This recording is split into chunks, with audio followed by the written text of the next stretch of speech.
예, 언제나처럼 신율의 뉴스 정면 승부, 오늘 하루 정치 뉴스 분석해보는 뉴스 인앤아웃으로부터 시작할 텐데요. 오늘도 YTN의 여러분이 가장 좋아하시는 아나운서 이우영 아나운서와 함께하겠습니다. 어서 오십시오. 안녕하십니까, 이우영입니다. 예, 집이 김포 쪽은 아니죠? 아쉽게도 아닙니다. 네. 예.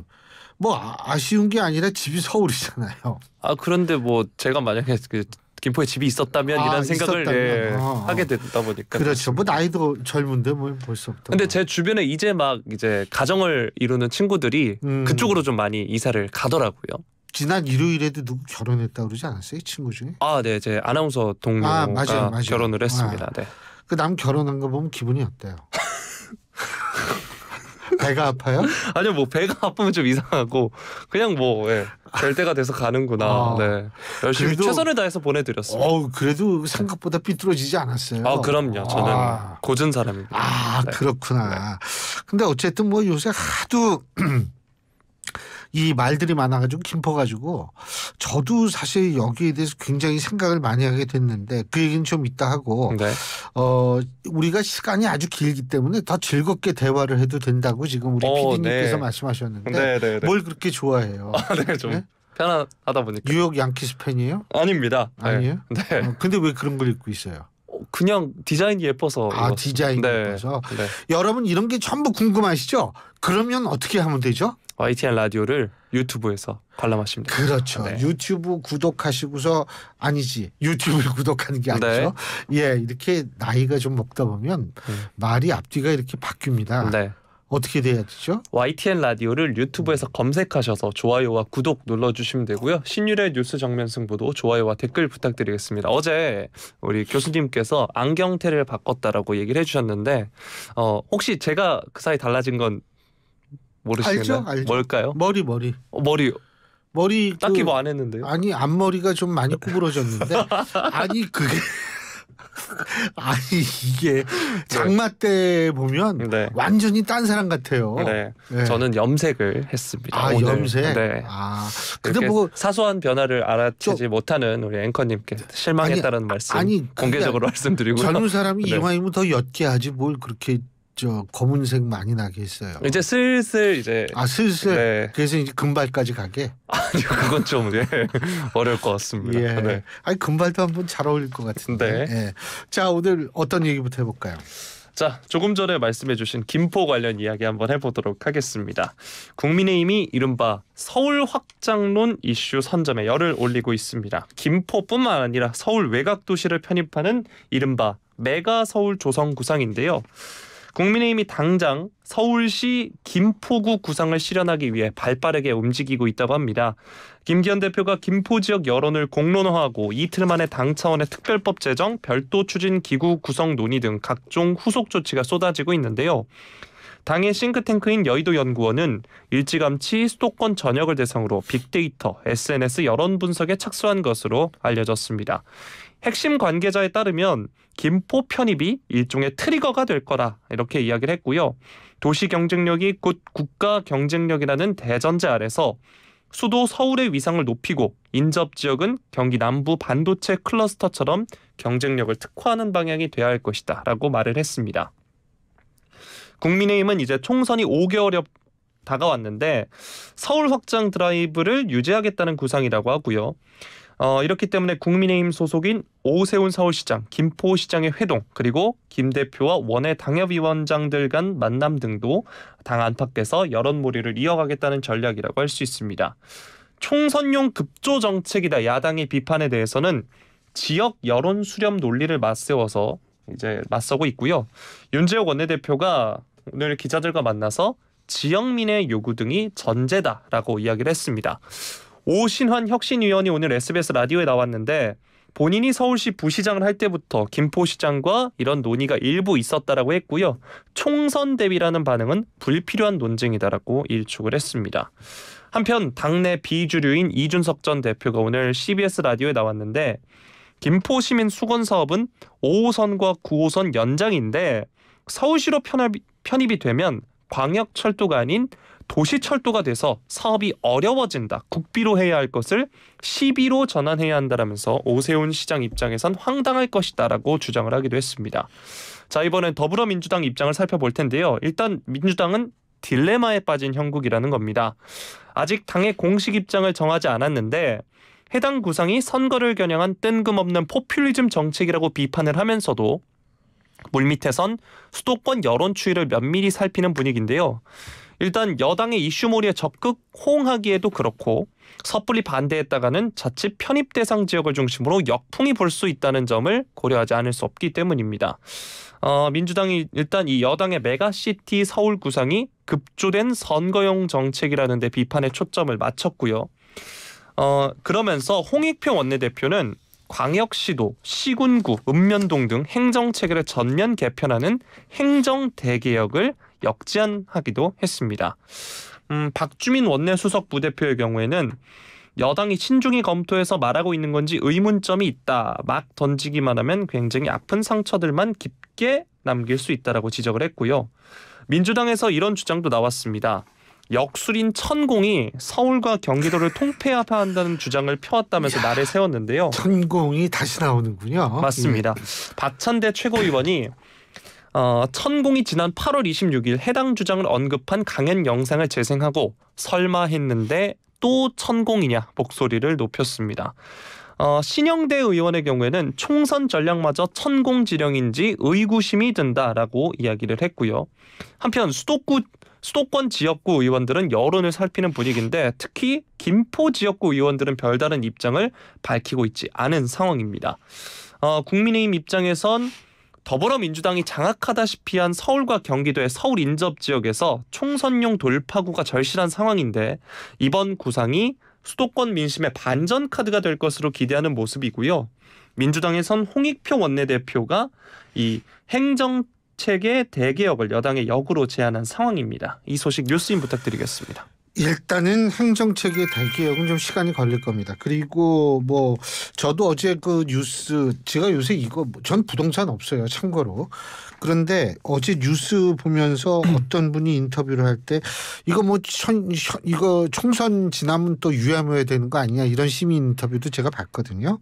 근데 저는 사실 좀 다르게 생각합니다. 그러니까 다시 말해서 일단 던지고 보는 것이다라는 것에 대해서는 저는 찬성을 그럴 것 같진 않다는 생각이 들어요. 왜 그러냐 하면 자 일단은 이게 의원 입법으로 되든 아니면 정말 이 경기도 의회와 김포시 의회와 서울시 의회의 결정 과정을 통해서 그 다음에 주민의 의견을 듣고 그 다음에 국회에서 이 문제를 다루는 이 과정을 하든지 아니면 의원 입법 다음에 바로 다음 단계는 주민투표거든요. 네. 그 다음에 이제 본회의 표결인데 이 단계를 거치든 제가 볼 때에는 국민의힘이 이 문제 추진을 굉장히 빨리 할 거라고 봐요. 왜 그러냐 하면 저는 이 국민의힘 사람들이 뭐 이게 총선 전략으로 이 얘기를 했는지 안 했는지 그건 제가 몰라요. 하지만 선거와 관련이 있는 것은 분명하거든요. 그렇기 때문에 관련이 있을 수밖에 없는 거거든요. 있는 것이 분명한 게 아니라 영향을 줄 수밖에 없는 사안이거든요. 선거에. 자 그렇다면 김포 문제를 빨리 저걸 하면은 다른 지역도 있잖아요. 성남도 있고 이 광명도 있고 뭐 하남도 있고 다른 지역 많잖아요. 이 많은 다른 지역도 김포가 됐네.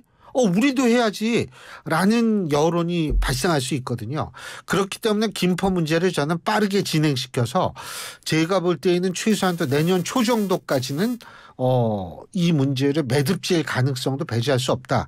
이런 생각이 들고요. 근데 뭐 여기서 혹시 우리 청취자 여러분들이 이렇게 생각하실 수 있어요.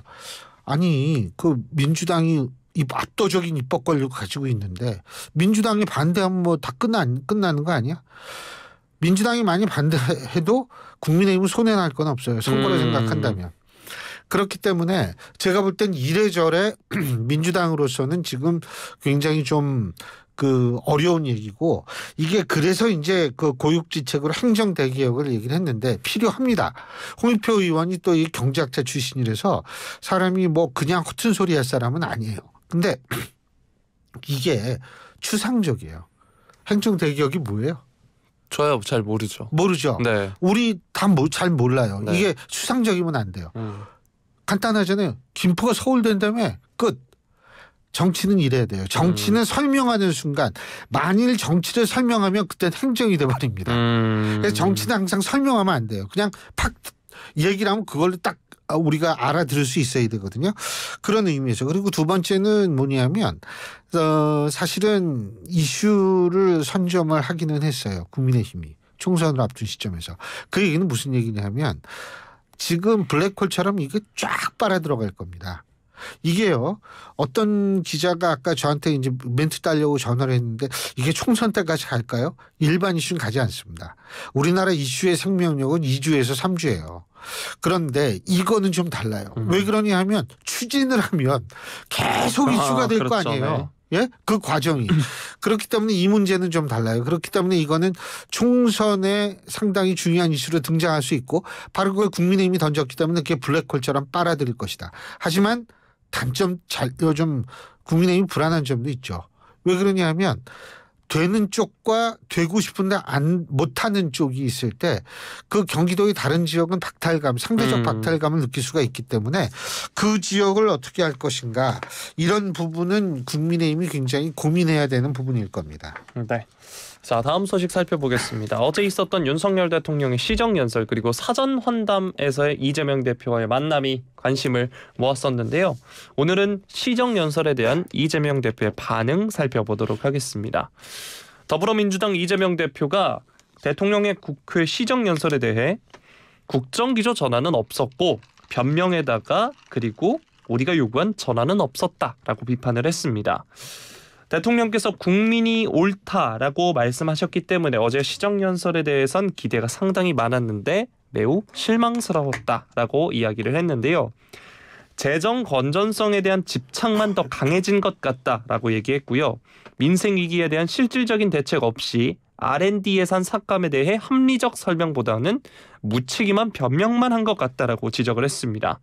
또 병사 월급을 올린다고 했는데 예산으로 보면 병사들 복지 예산을 1,857억 원이나 삭감하겠다라고 한다면서 국민들을 원숭이로 여기는 것 아닌지 생각이 들 정도라면서 조삼모사다라고 이야기를 했습니다. 또 의사정원 확대 이야기가 어디로 갔느냐라고 이야기하면서 정부가 국정을 하는 데 있어 무슨 국정과제를 던졌다가 반응을 봐가며 슬그머니 철회하고 또 이것 하나 던졌다가 반응이 없으면 없애고 이런 식으로 국정을 해선 안 된다라고 말을 했고요. 민주당은 정부가 민생 경제를 포기해도 최대한 민생 회복과 경제 회복을 위해 노력하겠다 강조를 했습니다. 전세 사기 피해에 대해선 대책으로 전세 사기범을 때려잡는 것만이 능사가 아니다라면서 피해자 구제에 정부가 나서야 한다라고 이야기를 했습니다. 자, 민주당은 윤 대통령의 소통 행보는 부분적으로 긍정 평가를 했지만 시정연설에 대해선 맹탕이었다라고 비판을 하고 있는 상황인데요. 자, 지금 향후 여야의 협치 가능성에 대해서 어떻게 보고 계시나요? 대한민국 유사 이래로 대한민국 건국 이래 야당이 대통령의 시정연설 보고 정말 감명 깊었고 어쩌면 그렇게 필요한 얘기만 쏙쏙하고 야 정말 감명받았습니다라고 얘기한 적이 단 한 번이라도 있으면 제가 뭐를 해드릴까요? 집이나 하나 사주십시오. 네, 집 사줄게. 네. 그래요. 있잖아요. 진짜 단 한 번도 없어요. 이거는 원래 의례적으로 나오는 거예요. 두 번째 협치 말씀하셨는데 이건 조선 건국 이래 없나요? 네. 고려 시대. 네. 예. 근데 제가 분명히 예언을 하는데 자 이제 보세요. 12월에 예산 전국 들어가고 이렇게 되면 이 싸우는 횟수가 현격히 줄어들어갈 겁니다. 왜 그러냐 하면 서로가 손해거든. 이 서로가 손해라는 얘기는 어떤 얘기냐 하면 예를 들면 중도층이 중요하잖아요. 그죠? 중도층을 흡수하려고 하는데 이렇게 계속 싸우면 중도층이 시비 거는 쪽에 등을 돌릴 확률이 높습니다. 아주 높거든요, 이게. 그러니까 결국은 시비 건다라는 얘기 듣지 않게 하기 위해서라도 이게 싸우는 것을 좀 기피하죠. 그래가지고 이게 보통 총선을 앞둔 국정감사는 난리가 납니다. 왜 그러냐면 선명성 경쟁을 위해서 핵심 지지층을 막 끌어모아야 되거든요.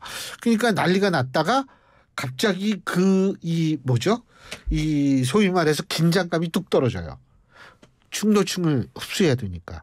그래서 제가 볼 땐 좀 있으면 뭐 협치, 본의 아닌 협치가 이제 이루어지고, 그리고 두 번째 이유가 있어요. 협치가 될 상대의 신경 쓸 겨를이 없어집니다. 왜 그럴까요?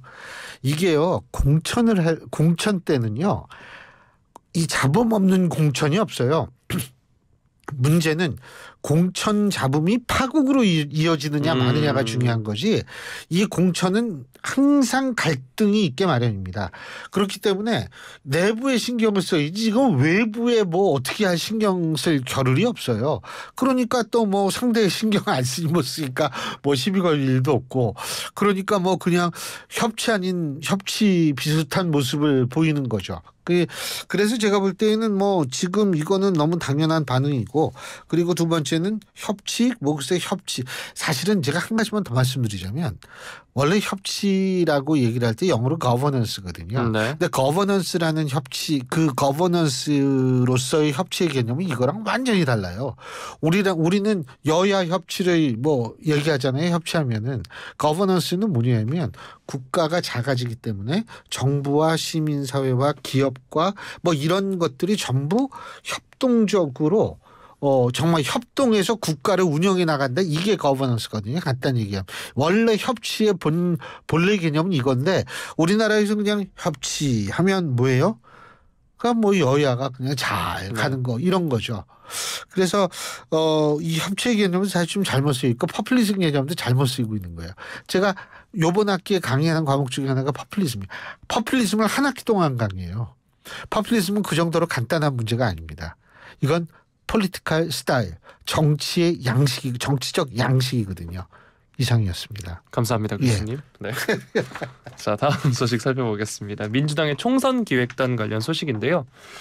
더불어민주당이 오늘 내년 4월 총선 준비를 총괄할 총선 기획단을 구성하고 본격적인 선거 준비에 들어갔습니다.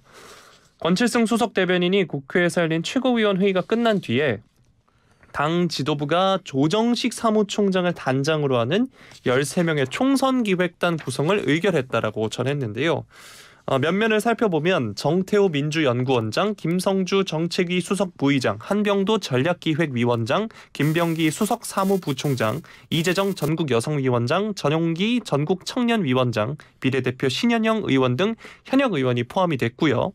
원외 인사로는 최태용 부산기장군 지역위원장, 박영훈 청년미래연석회의 부의장, 장현주 서울지방변호사회 기획위원, 장윤미 법무법인 메타 변호사 등이 합류했습니다. 여성이 4명이고요. 청년 몫으로 5명이 활동을 하는데, 일단 당원 당규상 총선 기획단이 최대 15명까지 구성할 수 있다고 합니다. 이 총선 기획단은 총선에 임하는 지향성과 큰 틀의 방향을 논의하고 22대 국회에서 민주당이 책임져야 할 정치 핵심, 민생 회복 방안 비전, 통일성 있는 정책 방향 등을 제시할 것이다라고 했고, 남은 2명 추후에 임명할 예정이라고 이야기했습니다.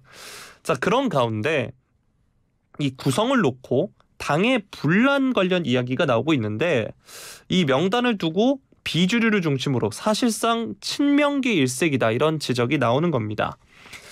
총선기획단 위원 13명 중에 비명계라 할 만한 위원은 문재인 정부 청와대 출신인 정태호 민주연구원장, 그리고 한병도 전략기획위원장 정도라고 하는데요. 특히 공천 작업의 핵심 역할을 하는 조정식 사무총장의 경우 비명계의 지속적인 사퇴 요구에도 불구하고 예상대로 총선기획단 단장을 맡게 됐습니다. 비명계 쪽에서는 이제 총선기획단 인선이 결국 비주류를 속아내는 자객 공천을 예고한 것이다라고 반발하고 있는데요. 이원욱 의원의 경우에는 SBS 라디오에서 현역 의원을 평가하는 과정에서 사무총장은 지대한 역할을 하는데 정성평가 비중이 높다면서 자객 공천 우려를 불식하려면 적어도 중립지대 의원이 사무총장을 맡아야 한다라고 말을 했습니다.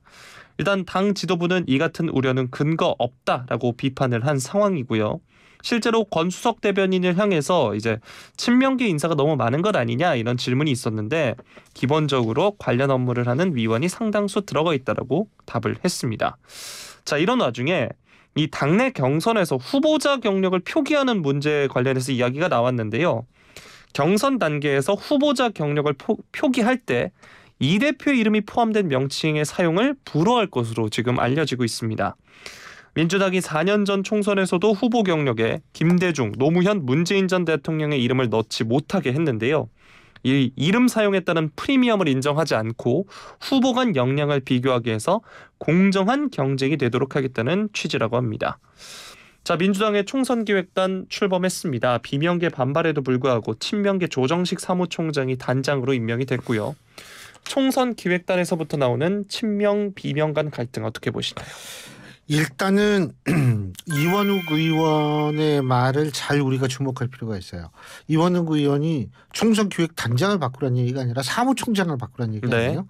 근데 일반적으로 총선기획단은 뭐 총선 때마다 등장하는 거고 그 총선기획단장은 사무총장이 맞는 게 일반적이에요. 그러니까 사무총장이 누구냐에 따라서 좀 달라지는 거죠.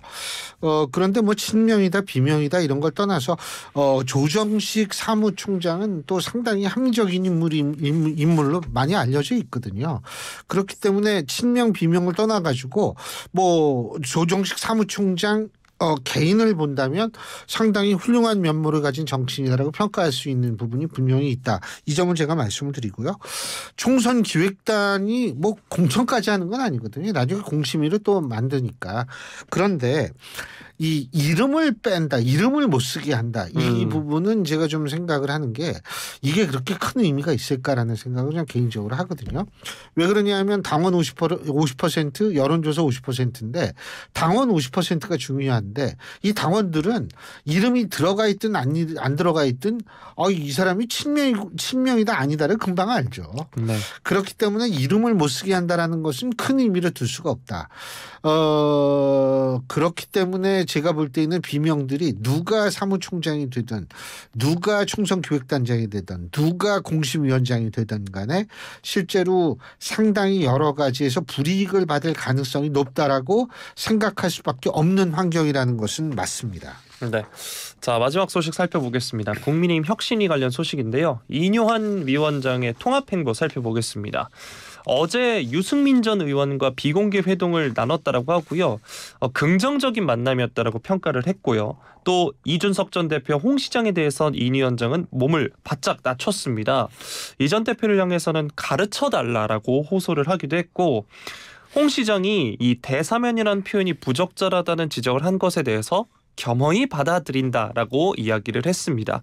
그런데 이런 광폭 통합 행보가 실질적인 효과를 볼 수 있을지는 미지수다라는 이야기가 나오고 있고요. 실제로 이준석 전 대표가 같은 프로그램에 인 위원장과 나왔는데 여전히 강한 불만을 숨기지 않고 있는 상황입니다.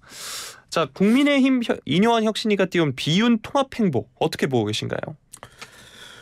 이게 정당에서 이렇게 통합이 금방 이루어지고 이렇게 되면 뭐 정치하기 어렵지 않죠. 네. 근데 우선 정치인들이 이게 기가 보통 센 사람들이 아니에요. 근데 그렇게 기센 정치인들한테 이게 이뇨한 교수도 교수 생활 오래 한 사람인데 이 자꾸 뭐 우리가 같이 갑시다 뭐 이렇게 얘기해봤자 그렇게 그게 잘 먹히지는 않은 건 당연하고요. 유승민 전 원내대표 칭찬을 굉장히 많이 했어요. 그렇죠. 그러면 유승민 전 원내대표가 그 칭찬을 듣고서 그래 내가 그동안 생각을 잘못했나 생각을 바꿔야지 이렇게 생각 안 합니다. 그렇기 때문에 이 지금 추구하는 목적은 제가 충분히 공감을 하지만 그 목적을 달성할 수 있을지에 대해서는 전 굉장히 회의적이고요.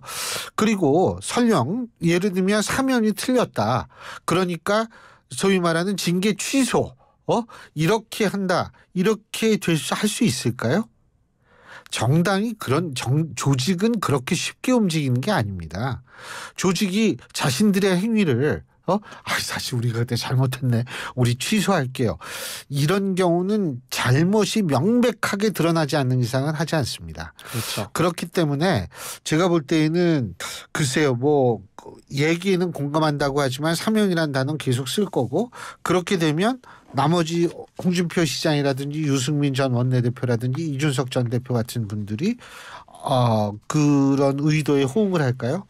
저는 조금 힘들 것 같다는 생각은 들어요. 여기까지 하죠. 네. 오늘 예, 오늘 고맙습니다. 네. 고맙습니다. 가만히 생각해 보니까 제가 말을 더 많이 한 것 같아가지고 예, 어쨌든 수고하셨어요. 감사합니다. 예, 지금까지 YTN 이우영 아나운서였습니다.